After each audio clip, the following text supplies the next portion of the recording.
Iko wapi salamu ya Wiper nione kwa hewa? Salamu ya Kalonzo Musyoka na salamu ya Raila Amolo Odinga iko wapi? Baba amenituma niwasalamie, mmepokea? Asanteni sana. Saizi adu maito mwaseo ingi. Asanteni sana. Mimi nataka niwashukuru sana na nataka nishukuru mheshimiwa wenyu Mheshimiwa Basil Ngui Robert. Huyu Mheshimiwa Basil ni mheshimiwa wa nguvu sana. Umeona ameleta hapa UDA ikiongozwa na chairman wa budget committee Mheshimiwa Ndindi Nyoro. Mheshimiwa ambaye ukienda kule kwake anafanya kazi kusema kweli. Si ni sawa? Yeye naye kazi anapanga vizuri. Na amekuja akaleta ANC pamoja pia hapa. Mheshimiwa Ikana ako hapa.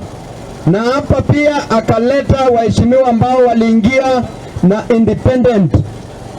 Tuko na Mheshimiwa Kororia na tuko na Mheshimiwa Timothy hapa.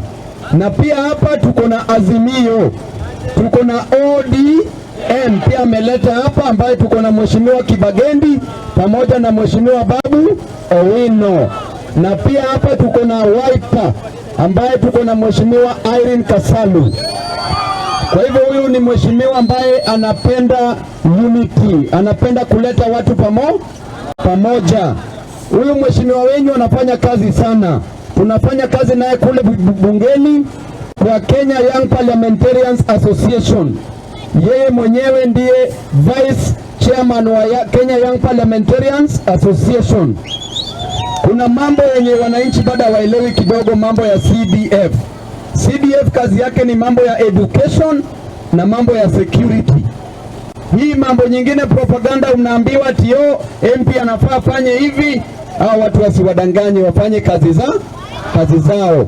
Mjumbe akienda tafute barabara lete, hiyo ni kwa nguvu yake tu, ameenda kutafuta.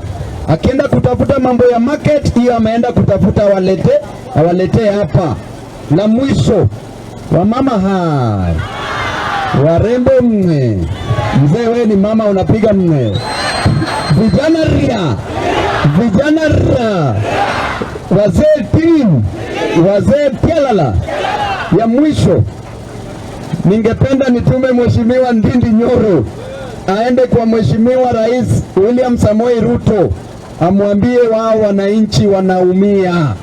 Hao wananchi ushuru inawamaliza.